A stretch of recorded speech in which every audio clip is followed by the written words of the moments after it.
Amigos de Camex, ¿cómo están? Muy buenas tardes, ¿qué tal? Qué gusto siempre volver a encontrarme con ustedes, iniciar una nueva conferencia, una nueva charla, reflexionando, ¿no? Estos días previos a la llegada de nuestro Señor Jesucristo, que vino a dar su vida por nosotros, ¿no? Siempre la idea es que estas reflexiones nos lleven a obtener cosas buenas, ¿no? Cosas nuevas. Y siempre mejorar el ánimo con el que enfrentamos los días, porque todos los días tienen que convertirse en un reto. Desde hace unas 3 o 4 semanas más o menos iniciamos un tema que se ha ido expandiendo aún sin un resultado totalmente positivo, pero con unas perspectivas excelentemente buenas, las cuales de verdad les soy muy sincero, no esperaba. Jan, ¿cómo estás? Muy buenas tardes, bienvenido. No las tenía dentro de mi planificación para el siguiente año. A Dios gracias se hacen buenas perspectivas. Hoy día surgió la posibilidad de un nuevo negocio, así que estamos en eso, ¿no? La idea, yo de verdad, en mi familia muchas veces siempre ha habido algún tema relacionado a pensar en temas sobrenaturales y la suerte y eso. Yo no creo mucho en la suerte. Yo creo que, bueno, compra la tinga y te saca la tinga, es suerte. Pero yo sí creo más bien en el tema de las energías, ¿no?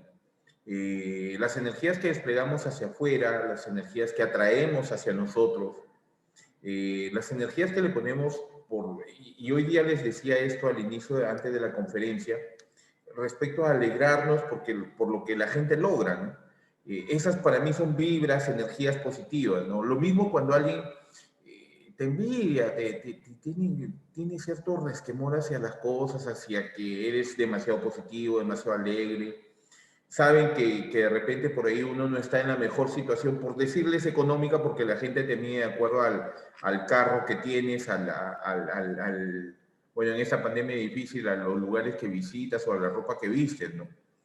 Entonces, por ahí la única forma de querer no compartir lo tuyo es criticando lo que haces, ¿no?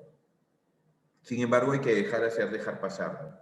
He caminado siempre en mi vida por el lado positivo, ¿no? Como les he dicho más de una vez, la resiliencia es una característica muy propia, por ejemplo, en mi familia, que hemos pasado muchas vicisitudes que creo que han forjado el carácter en cada uno de nosotros. Les contaba el tema de mis hermanas el día de hoy, mi madre, mi padre. Mi mamá se convirtió en una de las emprendedoras, yo creo que de las primeras emprendedoras que yo pude tener un conocimiento muy, muy cercano en el desarrollo de un negocio como tal, ¿no? He contado esta historia en algún momento. Mi padre se enfermó eh, de una enfermedad rara, una enfermedad psicosomática, le dijeron finalmente, o sea, fue el diagnóstico que tuvo finalmente. Porque de pronto comenzó a bajarse de peso, se le comenzó a caer la dentadura, se llenó de afta, su boca no podía comer. Y comenzó a caerse. Y llegó el momento en que estaba postrado. Y prácticamente como que se abandonaba a morir. Teníamos una serie de problemas y le ganó la depresión, pues, ¿no? Entonces pidió un concepto, otra consulta por aquí, por allá, que fueron donde el hermanito fulano, que lo rezaron y cosas, ¿no? Y hasta que un amigo del médico le dijo, tú tienes un tema psicosomático, el tema está aquí en tu cabeza, te has echado a morir, ¿no? Te has deprimido de tal forma que si no te quiere levantar, no lo vas a hacer. Hace unos días, no recuerdo cómo se llamaba el título de la película,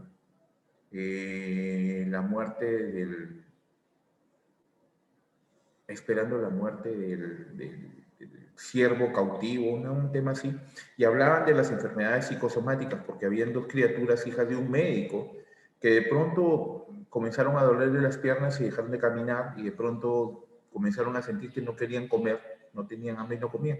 Algo similar le pasaba a mi papá. Lo psicosomático entiendo yo en mi muy lejano conocimiento médico, que tiene que ver con el tema de las sensaciones y cómo tu cerebro te domina de tal forma que te puede matar. Es como cuando decimos se murió de tristeza.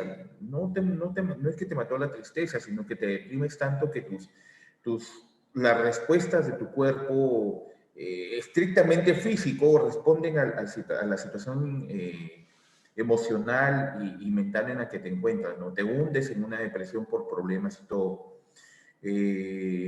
Espero que mucha gente no le haya pasado esto en la pandemia, pero estamos nosotros que manejamos ciertas situaciones de conocimiento y todo, que podemos de una u otra forma, desde donde nos toca, ayudar también a estas personas.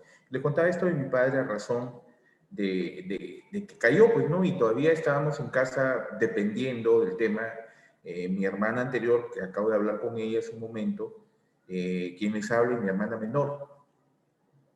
Mi hermana estudió en la Universidad Privada de Puebla, estudió ingeniería. Tenía una beca, una media beca, un tema así, pero se dependía. Yo estudiaba en un colegio particular que tenía beca y mi hermana, la última, estaba en colegio estatal también, que no pagaba el gasto en educación no era tan alto. Pero dependíamos, teníamos que comer, ¿no? Mi mamá chapó sus cosas y comenzó a vender una cosa. Mi mamá vendió loterías. Mi mamá vendía ropa. No se deja, mi mamá ha sido una mujer, es una mujer, bueno, ya no ejerce sus labores, vive con la casa de mi hermana, de una de mis hermanas ahí en Talara, y nunca se dejaba, o sea, no, no nos vamos a morir de hambre, decían, ¿no? Y comenzó, ¿no? Se encontró con una amiga del colegio, esto lo he contado y es una historia totalmente real, y no quiero con esta historia generar una mártir o algo así. No. Lo que quiero es que entendamos el tema porque quiero comentarles un artículo que ha sacado la superintendencia que me parece muy bueno. Hoy día mismo lo ha sacado. Respecto al tema de los emprendimientos y de cómo superarnos frente a las crisis, ¿no?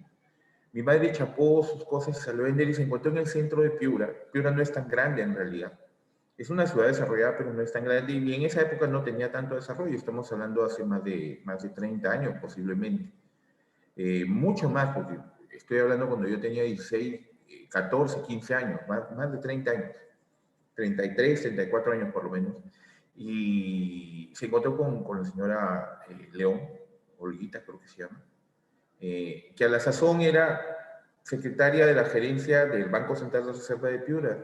El Banco Central de Reserva de Piura convoca a todos los bancos para el tema de los canjes de los cheques emitidos, por ejemplo. Y este es un comentario aparte porque aquí viene, ¿no? Y Vilma, ¿cómo estás? Era muy amiga del colegio, ¿no? Entonces todo juntas, sí, Olguita, ¿cómo está? Elsa, perdón, no es Olga, es Elsa León. Elsita, ¿cómo estás? Problema, mira, mi esposo enfermo, bueno, estoy buscando, pues, ¿no? Oye, Vilma, pero tú, yo recuerdo que nos invitabas a tu casa en la época del colegio y tú cocinabas, preparabas cosas ricas. ¿Por qué tú nos traes? Mira, acá era la única entidad del Estado, por lo menos, o entidad bancaria de una u otra forma, que tenía un horario corrido para hacer provincias, porque en provincias, bueno, no sé cómo está ahorita la cosa, pero era horario partido, trabajabas hasta la 1, cerraban oficinas y volvían a trabajar a las 4 de la tarde hasta las 6 de la tarde. Entonces, y mire, nosotros entramos a las 8, salimos a las 5 y si no has traído refrigerio estamos fritos y de repente a veces la hora de salida de tu refrigerio, la hora de refrigerio no te alcanza para salir a buscar o algo cerca no hay para, ¿por qué no nos traes? ¿No? Tenemos un break a las 11 y el otro break a la 1:30, que es el refrigerio en sí. Perfecto. Y comenzó a llevar sándwich de pollo, lo que llaman acá lo mal llamado butifarra, la verdadera butifarra, el sándwich de pollo horneado a la olla, así pechuguita, con sus salsitas criollas, llevaba su chicha morada de maíz, y cositas dulces también, llevaba que un pay de limón, un pay de manzana, un chifón. Mi mamá la conocen como el mejor chifón, que prepara el mejor chifón de Piura, no el de la Charito de al fondo hay sitio. El mejor chifón de Piura, de verdad, es el que preparaba mi mamá. Yo aprendí a hacer chifones y nos sacó adelante. Así de simple, nos sacó adelante. Y sí se conocía porque, como le digo, llegaban los bancos a hacer los canjes y olían. Y le pedían, y me puede llevar a la caja de Piura, porque en el centro de Piura están todas las entidades financieras, y soy del Scotiabank, y soy del Continental, y el Banco de Crédito. Algunos tenían algunos reparos para que entre gente con temas, ¿no? Hoy en día creo que es más suelto, mi mamá ya no lo lleva, pero por ejemplo mis hermanas fueron heredando el tema, y por ejemplo mi hermana mayor, ahorita con algunos problemitas de salud, si les comenté hoy día en la mañana, el presidente del directorio de la Caja de Piura no tomó otro café que el que les provee mi hermana, por ejemplo, con las empanaditas, respectivas empanadas en su reunión de directorio. Cosas así. Y nos sacó adelante. Nos sacó adelante. Mi hermana terminó su carrera de ingeniería, yo terminé mi carrera de economía. Mi hermana vive ahora en Estados Unidos, la menor. Pero salimos adelante. Mi padre se recuperó, se unió al negocio de mi mamá, aprendió a hacer cosas. Mi viejo preparaba, él ya no está en el cielo. Mi viejo preparaba la mejor torta volteada de piña que se te pueden imaginar. No se imagina, o sea, y son los esfuerzos porque, y no se dejaron vencer nunca. Y a pesar de que nosotros ya salimos del seno familiar, ya nos independizamos, ellos han seguido con el hacer cosas, con el subsistir. Y llegó el momento en que, mira, mamá, papá, ya descansen, ¿no? Ya estamos, ya nosotros nos encargamos. Pero yo creo que quitarles ese trajinar, más que el sustento, porque el sustento ya lo podíamos asumir nosotros, pero ese trajinar, ese training de estar trabajando, de preocuparse, levantarse, irse a comprar las cosas para preparar lo que tenían que... Pucha, las mejores empanadas de Piura son de mi mamá, ahora las hace mi hermana. Mi hermana tiene, la que está ahorita acá en Lima, ahorita se encarga su esposo, que también ha emprendido a hacer cosas, desayunos piuranos los domingos, por ejemplo. El desayuno piurano es el frito, que es un pedazo de chancho, con su mote, su arrocito amarillo, su cebollito, un tamalito de maíz, espectacular. Y las empanadas. Cuando vivía mi mamá en esa casa, ella hacía las empanadas, por ejemplo. Y son muy conocidos. Los domingos ellos venden su frito, su desayuno piurano con café pasadito riquísimo. Son emprendimientos, y esos emprendimientos nosotros estamos para desarrollarlos. Desarrollarlos desde que en el curso que nos convoca el día de hoy, que es el de agentes financieros, desarrollarlos desde diversos puntos de vista, desde el punto de vista crediticio para generar financiamiento para el desarrollo, desde el punto de vista, por ejemplo, mi mamá, a raíz de este trabajo se hizo muy conocida, por ejemplo, en Caja de Piura, ¿no? Hasta ahora mi mamá tiene sus cuentas en Caja de Piura y ella visita Caja de Piura y cuando es la oportunidad que le dan la agenda, que le dan el calendario, que señora Vilma, mire, salió esto, le obsequiamos, es una de las clientes predilectas de Caja Piura, ¿no? Y esas son las relaciones que debemos construir con nuestros clientes. A partir de que nosotros generamos la empatía suficiente con estos clientes para que desarrollen sus sueños, para que desarrollen sus proyectos.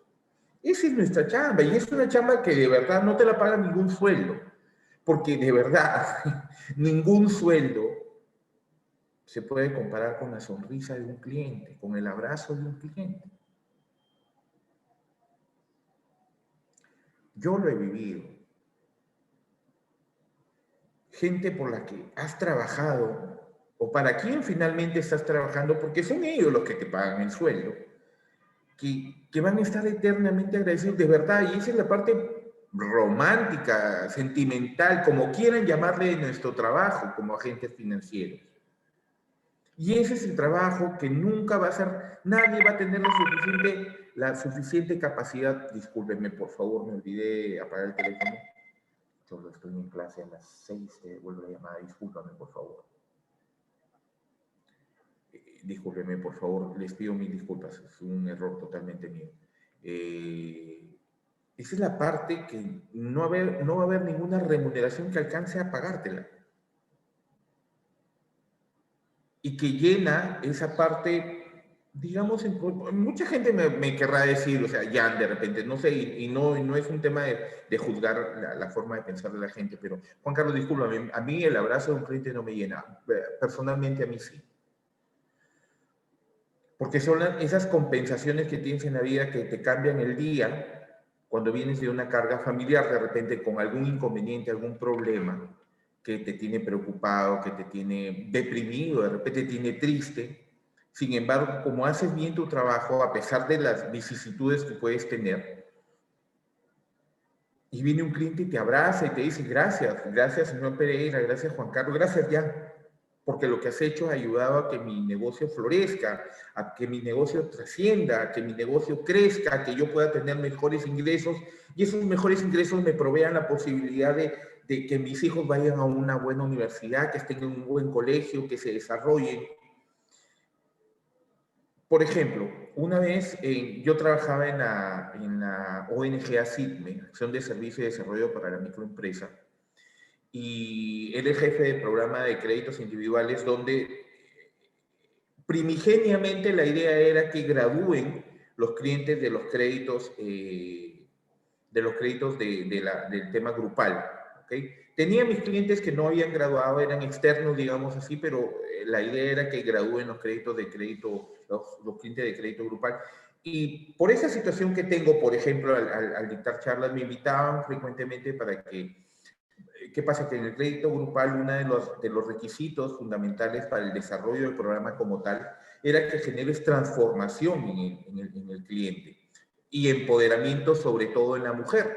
Entonces, como se hacían créditos, por decirte, para pagar, por decirles, para pagar en 16 semanas, cada una de esas semanas se debía dictar una charla de motivación, una charla utilitaria, donde les dabas, por decirte, se generaba la posibilidad de que hagan negocio, por ejemplo, y he visto muchos emprendimientos respecto de eso ahí en esa etapa de mi vida profesional, porque les enseñaba, por ejemplo, cómo generar estos productos de limpieza, por ejemplo, les enseñabas, y había gente que hacía su negocio con eso.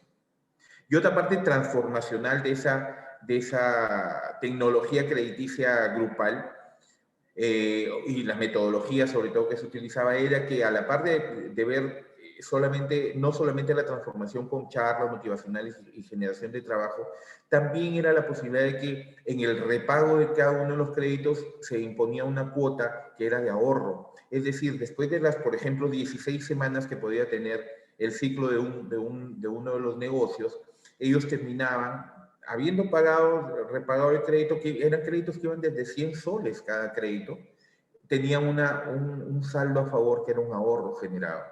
Y ese ahorro generado les servía como un nuevo capital para iniciar la siguiente etapa. Si habían recibido 300 soles, de repente, habiendo pagado puntual y habiendo generado un crecimiento determinado, que por pequeño que sea en su negocio, podían incrementar el monto del siguiente crédito. Incrementado ese monto más la suma de ese capital que habían ahorrado en el crédito anterior, era algo muy bueno, provechoso, ¿no? Esa es la inclusión que buscamos. Pero esa inclusión y ese desarrollo de esas metodologías que tienen que ver, por ejemplo, con el microahorro que se ha visto muchas veces, con el microseguro, porque esas operaciones podían acceder a un tema de seguro y generar desarrollos, digamos, en ámbitos financieros que clientes como ellos, que requieren este tipo de tecnologías crediticias, de metodologías crediticias, podían ser bien aprovechadas. ¿Son productos que pueden resultar caros? Sí, sí, definitivamente pueden resultar caros porque son montos muy pequeños y eso genera la posibilidad de que tengan costos demasiado elevados, pero así como veíamos, por ejemplo, en el curso de gestión de riesgos en la parte de tecnología y evaluación crediticia, donde encontrábamos que ante una baja rotación debíamos encontrar un alto margen o viceversa, ante una altísima rotación podemos encontrar un bajo margen. Lo mismo sucede acá. Un crédito podría resultar caro como tal, como una unidad de crédito, pero si tienes un ciclo de créditos permanente, 16 semanas, estamos hablando de 4 meses, ¿no? 4 meses. Después de 4 meses, tiene la posibilidad de entregarle 3 créditos en el año. Y un cliente que empezó con un crédito de 500 podía terminar el año con un crédito hasta de 2.000 soles por esas graduaciones. Y como el mismo nombre lo dice, era gradual. No es que, y a veces habían analistas de crédito que se desesperaban por juntar, porque también al tener un variable que estaba sujeto al tema del volumen de cartera, querían darle créditos demasiado altos a gente que no podía realmente. Mi crítica a esa metodología crediticia era que en el afán preponderantemente de transformación, no se perdía el tema de la evaluación crediticia. Cuando a mí me pedían que yo ayude a aprobar créditos, lo hicieron una, dos, tres veces y dejaron de hacerlo porque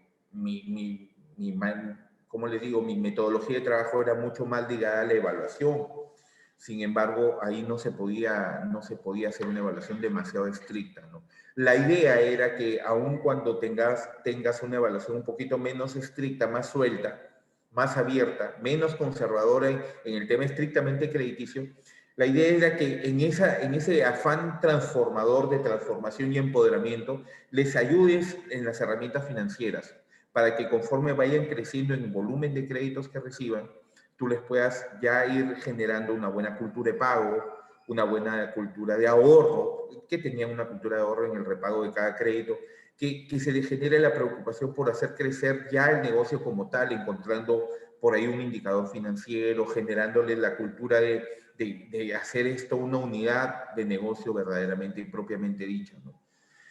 Y en el tema transformacional que te arrancaba hasta lágrimas el tema, tuve la oportunidad de atender, y ahí en una de esas que le digo que me llaman a hacer esas charlas, conocí a la señora, no me acuerdo cómo se llama, Kimby El Salvador, que tenía hijos, tenía un montón de hijos, y en el transcurrir de tener de uno a otro, de otro a otro, tenía serios problemas con el esposo que se había dedicado en gran medida, por ejemplo, a la bebida. Y ella con la palabra de Dios y todo, ya les conté que esta ONG es de orden evangélico, de corte evangélico, ¿no? Entonces, había tratado de hacerlo y llegó a convencerlo de que cambie la vida. Y el Señor ahora cuando yo le conocía, ya estaba transformado. No recuerdo, habían hecho un acrónimo con el cual llamaron a su último hijo, que ahorita tendrá que sus 15 años, por lo menos esa criatura, y tenía que ver con un agradecimiento a nuestro Señor Jesucristo por cómo había transformado la vida de esa familia, cómo había empoderado a la señora. Y fíjense ustedes cómo es el tema de la idiosincrasia, porque eso juega mucho en nuestro trabajo, el tema de la idiosincrasia, donde vivimos en una sociedad totalmente patriarcal, donde la mujer, a pesar de que puede obtener un empoderamiento determinado a nivel financiero, a nivel económico, a nivel cultural, siempre rinde tributo, digamos así, a la figura masculina, que es el patriarcado y a quien le debe. Entonces, por ejemplo, en el caso de esta señora, ella se había empoderado de tal forma que había fortalecido su familia y había logrado rescatar de ese, digamos, mal momento que vivía su esposo, y lo había, digamos, rescatado, valga la redundancia, para que asuma nuevamente su patriarcado. O sea, llegó hasta este nivel y ahí se quedó y se dijo, ya estás acá, ahora tú encárgate, ¿no? Y le dejó la posta al esposo y de verdad vivían muy felices. Tenían estrecheces económicas, sí, pero vivían felices. De verdad, para mí ha sido una de las experiencias más enriquecedoras que he tenido en mi carrera profesional de trabajar este tipo de situaciones, ¿no? Pero lo que quiero es que ese contraste que siempre busco con la realidad nos lleva a pensar que para lo que nos preparamos nos debe servir para generar desarrollo. Que nuestro trabajo no es solamente cumplir un horario, cumplir un requisito, cumplir un reglamento de créditos, de protocolos de atención al cliente, de riesgos, de buscar la mitigación del riesgo, de generar un mejor criterio y sentido común de la orientación al cliente. No, esto tiene que ser, como lo digo, siempre holístico, integral, y que nos procure el desarrollo a partir de las herramientas financieras, por ejemplo, que manejamos, a partir del trabajo directo de análisis crediticio, de gestión de riesgo, que generemos desarrollo en nuestros clientes. Y esa generación de desarrollo debe ayudar a generar desarrollo económico para la sociedad, para el entorno en donde nos desarrollamos, valga la redundancia. Quiero compartir, antes que se nos pase el tiempo, acá está, boletín de la Superintendencia de Banca y Seguros. Y tiene que ver con el que leíamos hoy día respecto al tema de cómo está la situación a partir y lo que se pudiera hacer para salir adelante a partir de la actual pandemia y la crisis. Boletín semanal de diciembre del 2020, el boletín número 46 de la Superintendencia de Banca y Seguros. Recuerden siempre que pueden acceder a Banca y Seguros a través de sbs.gov.pe. Tienen el slash boletín, por ejemplo, detalle boletín, y aquí van a encontrar información, de verdad, artículos muy interesantes, muy aleccionadores. Dice, el año 2020, el reto de cautelar la estabilidad financiera en tiempos de pandemia. La SBS publica su informe de estabilidad del sistema financiero en el que se presenta un balance de las medidas aprobadas en el contexto del estado de emergencia nacional. El 2020 pasará a la historia como el año de la mayor crisis política, económica y sanitaria que haya enfrentado el Perú y el mundo debido a la pandemia del COVID-19. Ha sido y sigue siendo una crisis completamente diferente, inédita y sin precedentes. Con la finalidad de contener la propagación del virus, casi todos los gobiernos del mundo, algunos antes, otros después, se vieron en la necesidad de implementar severas medidas de aislamiento social que implicaron la paralización de casi toda la economía. Y el Perú no fue la excepción. Esta paralización ocasionó pérdidas económicas a las empresas y una fuerte caída de los ingresos de las personas, afectando seriamente su capacidad de cumplir con sus obligaciones en el sistema financiero. Ante esta situación, las autoridades gubernamentales y los reguladores financieros tuvieron que tomar decisiones oportunas para abordar los desafíos a corto plazo, sin perder de vista sus objetivos de largo plazo. En el informe de estabilidad del sistema financiero de la Superintendencia de Banca y Seguros y AFP, la SBS, que se publica hoy en su portal www.sbs.gov.pe, presentamos un análisis de las medidas que el gobierno y sus diversas instituciones implementaron desde el primer día de la declaración del estado de emergencia el pasado 15 de marzo del presente año.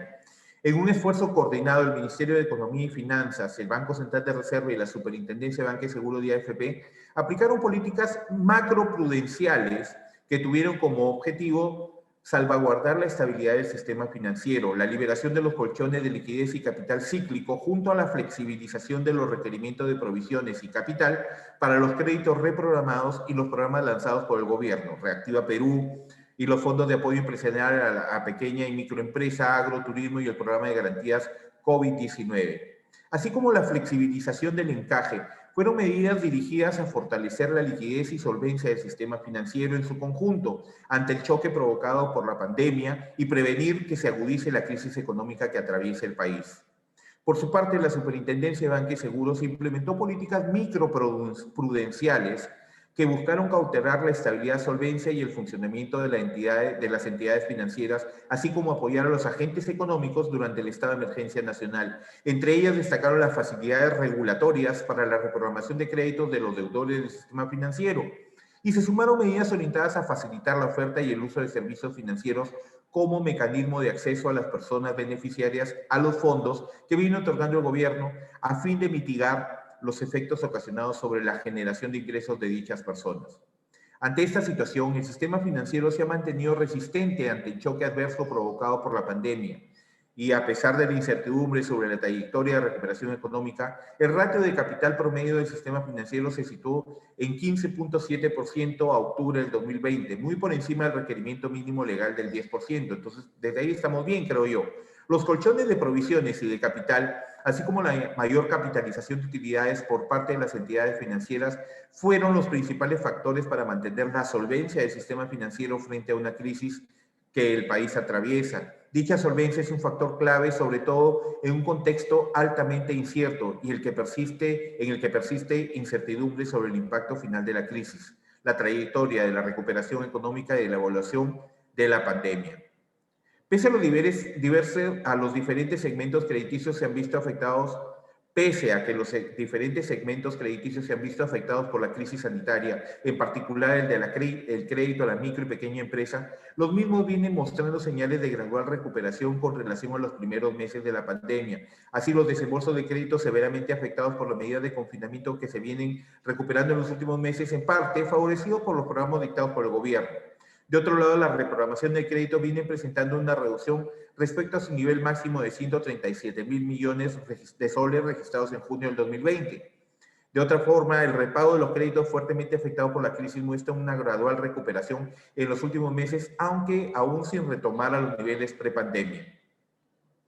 El segmento de créditos a las MIPE ha sido el más afectado con mayores niveles de reprogramación y menores niveles de repago, y que si bien viene mostrando recuperación, todavía presenta riesgos latentes dada su mayor sensibilidad a contracciones en el ciclo económico. La respuesta operativa del sistema financiero peruano durante la crisis de la pandemia del COVID-19 muestra la resiliencia lograda a lo largo de casi 20 años de trabajo. A pesar de que pocos consideraron dentro de sus planes la ocurrencia de una pandemia de las magnitudes que estamos viviendo, las estrategias de continuidad empleadas por las empresas del sistema financiero para hacer frente a la crisis actual son el resultado de la preparación para atender eventos disruptivos extremos, como parte de la gestión de la continuidad del negocio, aspecto que la superintendencia impulsa hace casi 20 años desde la supervisión, regulación y ejecución de ejercicios sectoriales. Otro Jan, debe ser el mismo. Buenas tardes, ¿cómo estás?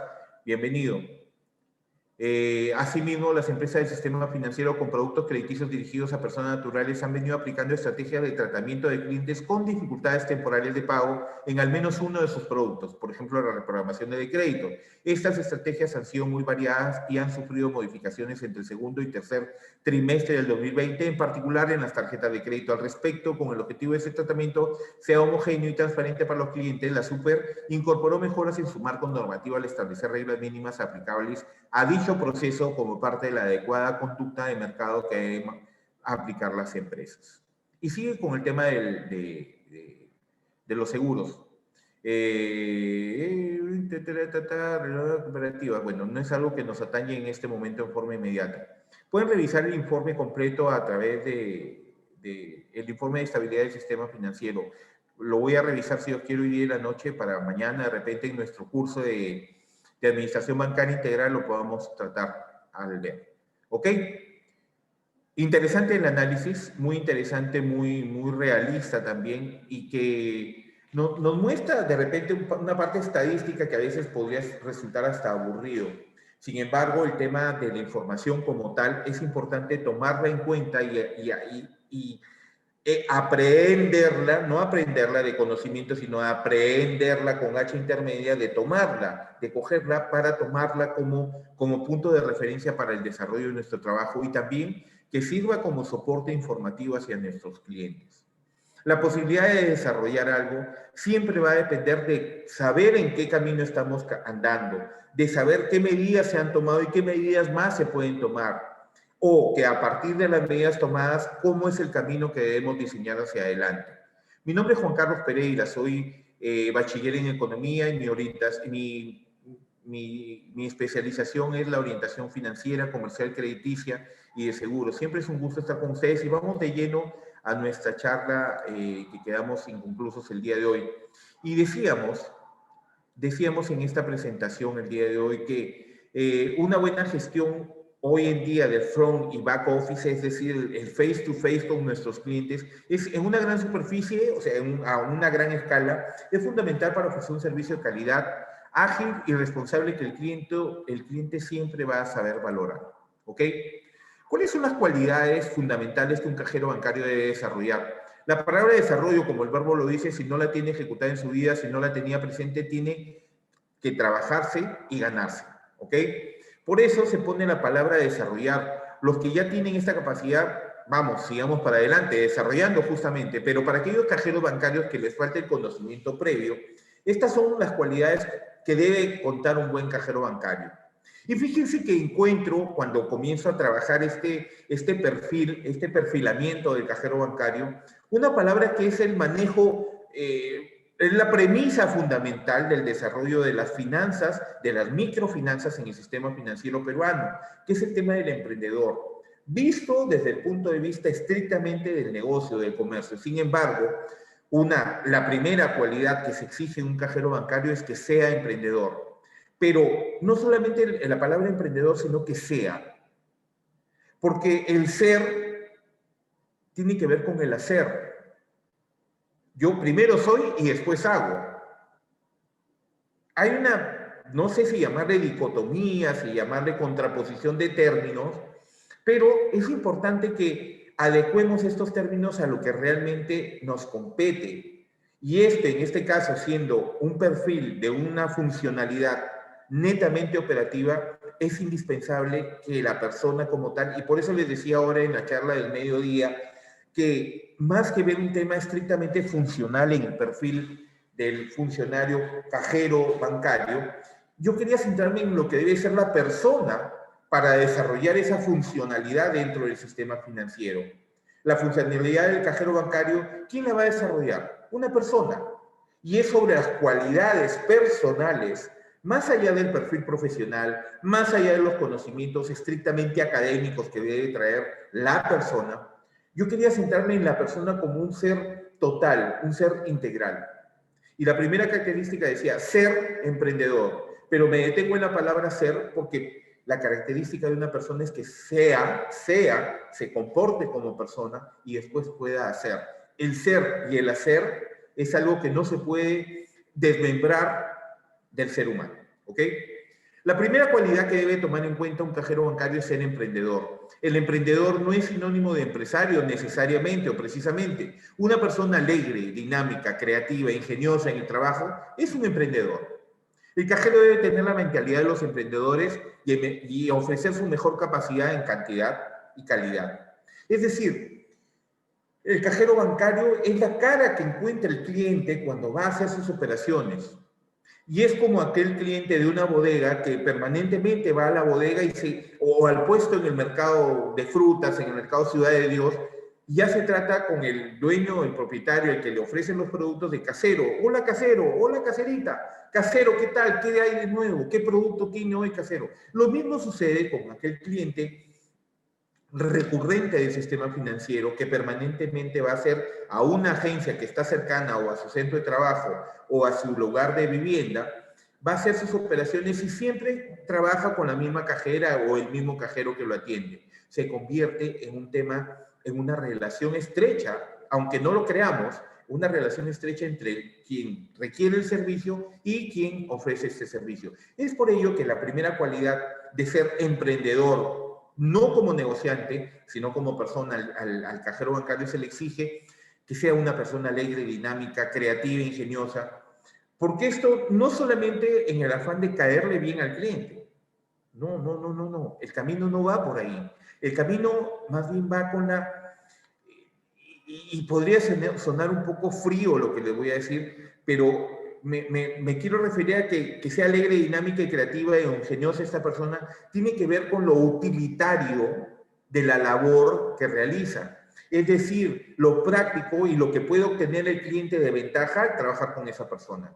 Porque si encuentra una persona alegre, dinámica, creativa, ingeniosa, va a ayudarle a resolver las dudas o problemas que pueda tener, le va a brindar la mejor información y lo que es mejor de todo, lo va a brindar con el mejor de los ánimos.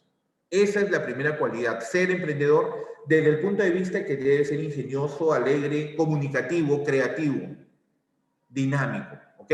Para que el servicio que brinde sea de la mejor calidad siempre, ¿ok? Otra característica, y esto es algo que es sine qua non, como digo yo, o sea, sí o sí debe tener una persona que ostente este cargo y que desarrolle esta funcionalidad como tal. El cajero bancario tiene que ser responsable y puntual. Tiene que ser responsable porque tiene muchas tareas y muchas funciones entre manejar los pagarés, en manejar los cheques, las tarjetas de crédito, de débito, el efectivo, las transferencias y cualquier tipo de documento, manejarlo con prudencia. Y cuando hablamos de prudencia, hablamos de cautela, hablamos de ser conservadores en nuestras acciones, esperando siempre a saber que tenemos siempre consecuencias de nuestras acciones. Lo que esperamos siempre es que estas acciones, siendo pensadas, siendo prudentes, siendo conservadoras, siendo manejadas con mucha cautela, con mucha responsabilidad, esta característica, esta cualidad de ser puntual y responsable, nos debe llevar a que debe trabajar con cabeza muy fría, muy puesta y muy concentrada en su trabajo. Esto es ser responsable, dice, y ahora la puntualidad va de la mano, como por ejemplo llegar a tiempo al trabajo, cumplir con el horario establecido, mínimo es aconsejable mantener una cultura de llegar por lo menos 15 minutos antes, y eso es importante porque fíjense ustedes, les cuento acá. Nosotros nos manejamos ahorita, por ejemplo, para el desarrollo de esta conferencia, a través de las herramientas digitales que lamentablemente la pandemia nos ha llevado a esta situación. Y lamentablemente porque no estamos en forma presencial. Pero, por ejemplo, sabemos que vamos a salir a las 12, en las charlas de las 12, nosotros ya estamos reunidos desde 10 para las 12, por ejemplo, con Sergio, viendo la posibilidad de que nos podamos conectar bien, que no haya ningún problema técnico y que tenemos un margen de tiempo para poder solucionar. Y en la tarde, si es a las 5 de la tarde, a las 4:50 ya estamos conectados a través del Zoom, por ejemplo, ¿no? Entonces, siempre la antelación en cuanto a tiempo es importante porque puedes, antes de comenzar a desarrollar algo, tener la oportunidad de cubrir aquellas falencias que pueden presentarse de último momento. Ser prudente y honesto, otra cualidad, la tercera, son 5 las cualidades requeridas para un cajero bancario. Ser prudente y honesto. La prudencia es importante para el cajero bancario porque en caja se maneja información muy privada. Y aquí me alejo un poquito de la cualidad como tal y me voy a un tema estrictamente normativo. El secreto bancario es una de las normatividades mucho más precisas, mucho más potentes y que yo considero que debe ser manejada con la mayor estricticidad, si cabe el término, posible. Porque, a ver, fíjense ustedes, por ejemplo, las sospechas que existen hoy en día de aquellas personas que salen del banco con una operación realizada con dinero en efectivo y son asaltadas a pocas cuadras de donde salen del banco. Y no hay sospecha de que alguien estuvo detrás de ellos, que alguien los estaba siguiendo desde antes, sino que siempre existe la sospecha de que es el cajero el que tiró el dato. A partir de ello, más allá del tema responsabilidad con la honestidad que debe detentar un cajero bancario, es el tema de la prudencia en manejar operaciones, en manejar, a ver, tenemos la oportunidad como jefe de agencia, como jefe de operaciones, como cajero bancario, de manejar saldos en cartera, en saldos en cuentas de ahorro de nuestros clientes. Y esa es información que por ley no podemos divulgar. El secreto bancario es algo que debería ser un poco más estricto en realidad, considero yo. Porque imagínense que nos movamos a un entorno personal un poco complicado, ¿no? Con cercanía a algunas personas de mal vivir, y por ahí tú comentes, oye, sí, yo tengo a tal cliente que tiene tanto dinero en su cuenta de ahorros, y maneja así, y viene y retira, y viene y saca, y viene y pone, y alguien mal puesto en esta vida se entera de eso y te puede inducir. Oye, ¿sabes qué? Dame los datos de cuándo va este cliente para poderlo atracar, asaltar, raptar, secuestrar a algún familiar con la exigencia que yo sé que tiene tanta plata en el banco. ¿Se dan cuenta? Entonces, dice, la prudencia es importante para el cajero bancario porque en caja se maneja información muy privada, muy confidencial y muy delicada y esto no se comparte ni con amigos ni con la familia. Y eso no se comparte ni con amigos ni con la familia, no se comparte con nadie y mantener esa privacidad con prudencia en el trabajo es fundamental y es una capacidad clave que hay que mantenerla y hacerla crecer. Por consiguiente, la prudencia está de la mano de la honestidad. El manejar valores es delicado, ya que se manejan caudales, dinero en efectivo, documentos importantes, pagarés firmados, letras de cambio, facturas para realizar el factoring, por ejemplo. Se manejan unidades o elementos muy importantes que son valores y que hay que cuidarlos y protegerlos. ¿Ok?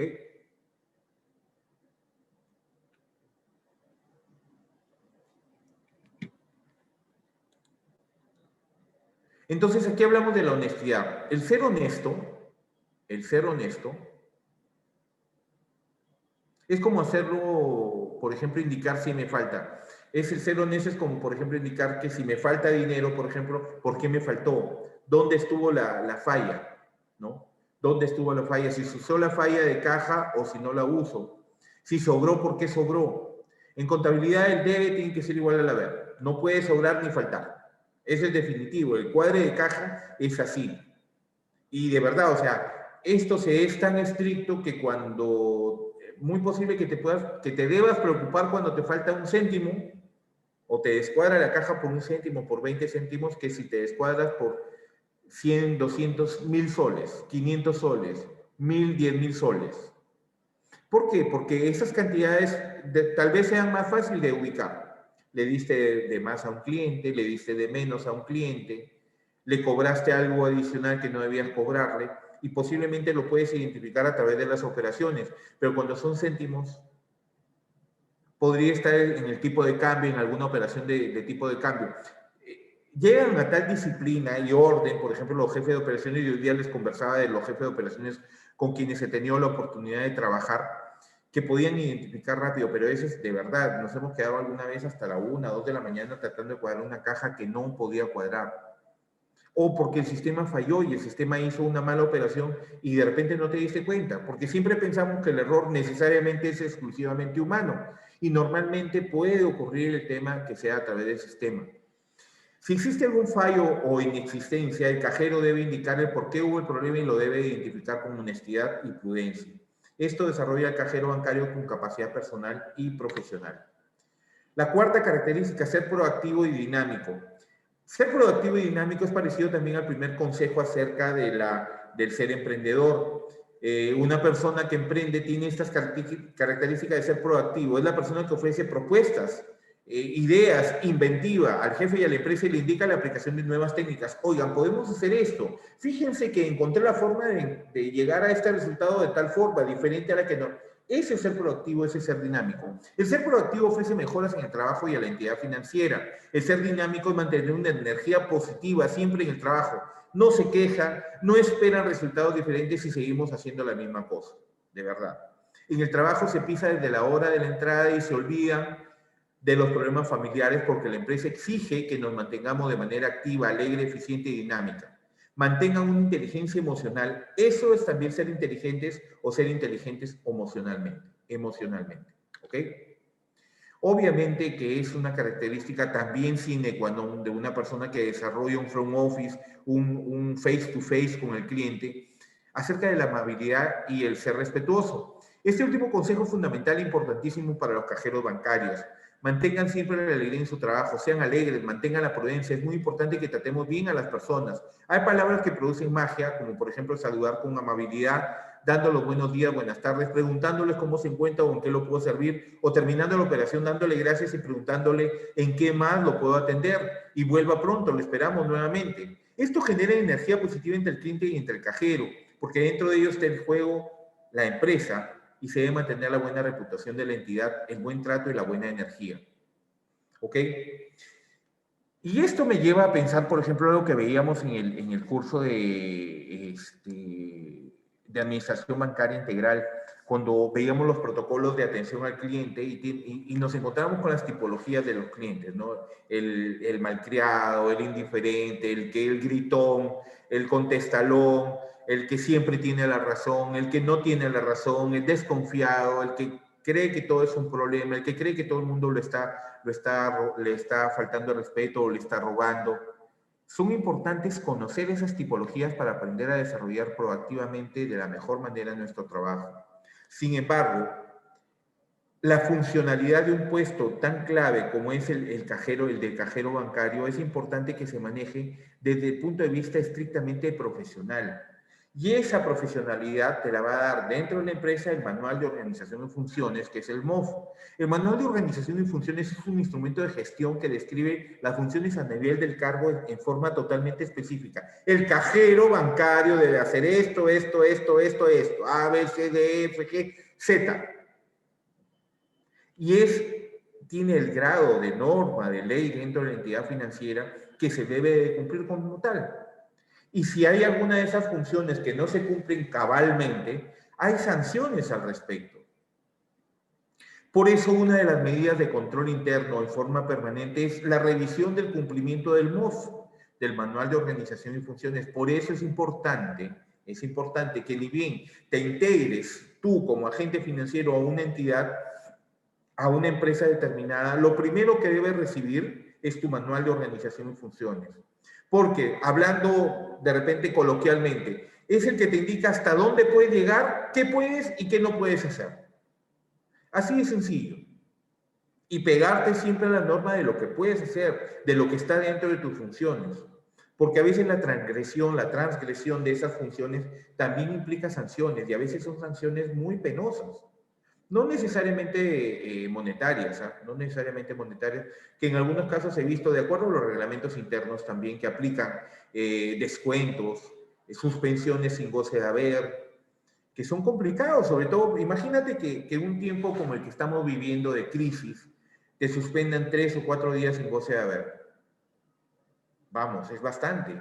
3 o 4 días pueden hacer la diferencia para que pagues, por ejemplo, el colegio de tu hijo.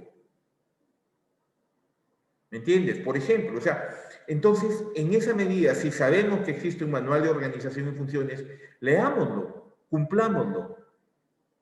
Muchas veces, a veces se peca por falta de función, que se le llama, una falta de función. Sí, pues, porque no cumples en estricto lo que te indica tu manual de organización y funciones como deberías hacerlo.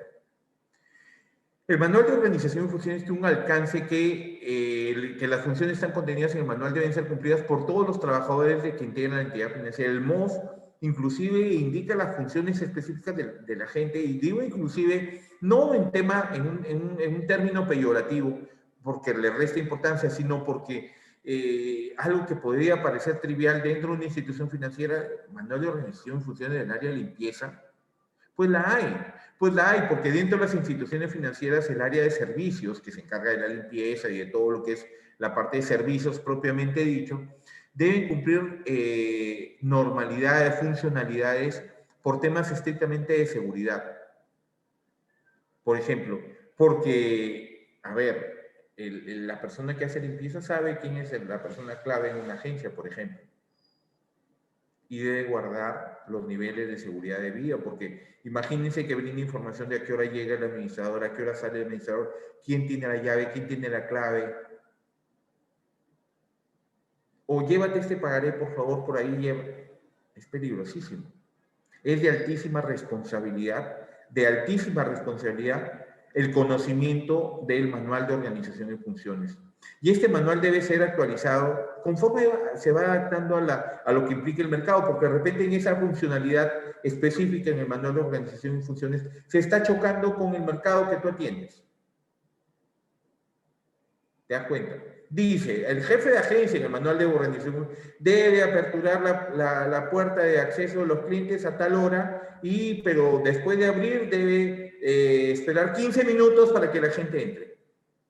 Y de repente es un día de fin de mes o de primer día del mes que tienen que pagar impuestos, de repente mucha gente, pero tu manual te dice, y estoy siendo exagerado, en todo caso, no creo que haya un manual de organización y funciones que diga esto, pero tu manual te dice que abres y todavía después de 15 minutos dejas entrar. Y generaste un caos tremendo en la puerta. Porque como no es tu competencia salir habiendo abierto ya la agencia y no dejando entrar, ya tienes expuesta bóveda, expuesta a la oficina, tú no puedes salir a tratar de ordenar a la gente. Pero ahí hay una falla de tu manual de organización y funciones, porque no es posible que digas, abre, pero que no entren. En otras palabras, por ejemplo, ¿me entiendes? Entonces, a partir de ello es que el manual de organización y funciones también debe estar sometido a una actualización permanente. Este será actualizado cuando se produzcan cambios o modificaciones en los procesos o procedimientos internos, o si se producen modificaciones en la estructura orgánica o en el reglamento de organización y funciones de la entidad financiera. El cajero bancario debe enfrentar los dos tipos de operaciones que determinan la intermediación financiera de las entidades financieras propiamente dichas. Las operaciones pasivas o captación de ahorros, y las operaciones activas o el otorgamiento de créditos. Las operaciones pasivas representan la base de la economía de todas las instituciones de crédito modernas, que no podrían concebirse sin un amplio manejo de las operaciones pasivas. Las operaciones pasivas son la aceptación y admisión de capitales ajenos, ojo con el examen, por lo que se pagan intereses por y a su vez estos capitales se colocan a través de préstamos. He ahí la intermediación financiera, el eje del negocio de una entidad financiera y de intermediación. ¿Cómo se realiza la intermediación financiera? Capto ahorros y estos ahorros los coloco en créditos, que son suficientes para lo que se debe pagar al inversionista y la ocurrencia a favor del banco, la ganancia a favor del banco. Son operaciones financieras que tienen como fin captar dinero del público, las operaciones pasivas. Y aquí es importante que se determine algo que muchas veces lo hemos tomado a la ligera, y le digo las veces que lo tomamos a la ligera cuando no nos preocupamos por leer aquello que siempre se dice, lee la letra pequeña. O entérate de cómo va el tema, por ejemplo, de los intereses, si tú tienes un dinero excedente que quieres hacerlo rentabilizar. Y es aquí donde tienen que ver las tasas de interés, que es la tasa pasiva de captación, es la tasa que te pagan las entidades financieras por el dinero captado a través de cuentas de ahorro, depósitos a plazo o tu CTS. Pero una cosa es la TEA, la tasa efectiva anual, que es la que se calcula el costo o valor del interés esperado en el plazo de un año. Ya se ha calculado un año de 360 o de 365 días. Esa es política interna, por ejemplo, y ese es un detalle muy importante. Alguien preguntará, ¿pero por qué dice 360 o 365? Porque en algunas situaciones, a nivel financiero y económico, se dice, no, el año comercial tiene 360 días. El año cronológico tiene 365. Y es en esa base que se hacen los cálculos respecto a los temas de las tasas de interés. Por ejemplo, la tasa de interés efectiva anual. Pero no es esa la tasa que verdaderamente te paga el banco o la entidad financiera donde tú depositas, porque existe lo que es la TREA, la tasa de rendimiento efectivo anual, que es la tasa que te rinde el banco finalmente, es lo que te va a pagar al final de cuando tú quieras retirar tu dinero. Es decir, es una tasa que te permite saber cuánto ganarás efectivamente por el dinero que deposites en un banco. Por eso, cuando alguien dice, quiero ahorrar, a ver, bancos, ofrézcame. No, señora, yo tengo una TEA de 8, yo tengo una TEA de 10. Ah, me voy a la de 10. Sin embargo, cuando le dices, pero joven, dígame la TREA que usted tiene al de 10, y te dice, no, nosotros le podemos pagar hasta 14%, supongamos, porque es una utopía ahorita en los bancos en el Perú, hasta 14%. Y a la de TEA de 8, no, señor, nosotros le podemos pagar 15%. Se dan cuenta, hay diferencias y no es determinante la TEA. Lo que se determina para poder aceptar la mejor oferta en temas de ahorros es la TREA, la tasa de rendimiento efectivo anual. ¿Ok? Y así como existe esto para las operaciones pasivas, las operaciones activas que son un instrumento de financiamiento al que acuden las empresas y personas para cubrir sus necesidades,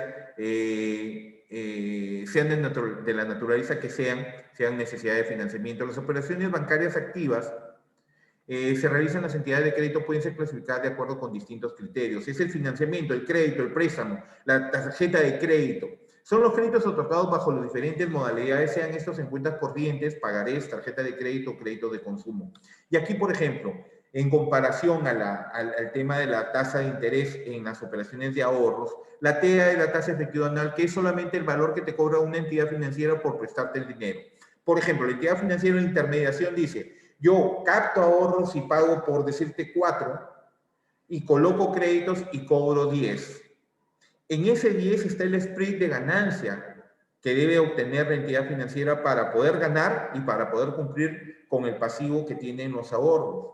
Entonces, la TEA no es exactamente lo que finalmente te cobran. Lo que finalmente te cobra la entidad financiera es la TCEA, que es la tasa de costo efectivo anual, y es la que debes averiguar cuando vas a solicitar un crédito. ¿Cuál es la TCEA que me cobra el banco si es que me otorga un crédito? Es decir, es la tasa que te permitirá saber cuál será el costo total que deberás pagar al pedir un préstamo.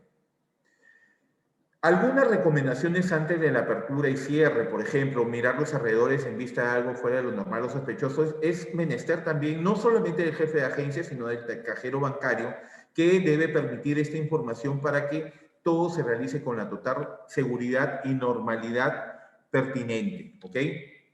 Las medidas de seguridad en una agencia bancaria no pueden ingresar personas ni personal desde que se activa la clave OVE hasta su cierre y entrega de efectivo y conteo en las ventanillas. Los equipos de cómputo deben revisarse y contar con password. Cuando ya tienes el público presente, el asesor de ventas, la plataforma tiene que tener cuidado con los documentos que no estén expuestos a pérdidas o hurtos. Por ejemplo, hay unos cajeros que se les encarga el conteo de pagarés y los tienen a expensas. Se paran por algún motivo y el cliente tiene la opción de jalarlos. Es peligrosísimo. Son documentos estrictamente valorados que determinan cantidades de deuda de parte de los clientes. Es por ello que se debe tener muchísimo cuidado con el manejo y el desempeño que se tiene con esos documentos. El personal, en caso se encuentre ausente, debe colocar letrero que comunique la indisponibilidad. El dinero debe estar lejos de las cajas, buzones, evitando así robos o pérdidas. El cliente deberá visualizar el conteo del dinero. El cierre de la puerta de ingreso luego del término del horario de atención es verificar que el dinero no se encuentre expuesto.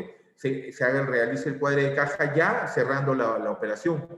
Revisar el estado de las instalaciones, entregar los dineros a bóvedas, apagar equipos electrónicos y finalmente el activado de toda contraseña se ingresa. El cierre de la agencia debe realizarse con personal estrictamente de seguridad. Hemos llegado al fin de esta conferencia, la conferencia número 6 de nuestro curso de agentes financieros. Recuerden que el curso de agentes financieros va todos los martes de 12 a 1 y de 5 a 6. Siempre es un gusto estar con ustedes. Acá tienen mi correo electrónico, mi número de celular para cualquier consulta a través de WhatsApp y mi ubicación a través de la red social de LinkedIn. Siempre, de verdad, siempre es un gusto. Si Dios quiere, nos encontramos mañana a las 12 del día con el curso de Administración Bancaria Integral. Mañana va de 12 a 1 y de 5 a 6. Cuídense muchísimo. Mañana será nuestra penúltima presentación de la semana, ya que mañana es miércoles, jueves y viernes no van a haber clases y retomamos el día sábado con el curso de gestión de riesgo crediticio número 3. Es un gusto estar con ustedes siempre. Dios les bendiga siempre. Lávense las manos, mantengan la distancia social, cuídense ustedes y cuiden a sus familias. Que la pasen bonito. Si Dios quiere, mañana nos encontramos al mediodía. Un abrazo muy fuerte. Gracias. Gracias a ti, Jan. Un abrazo.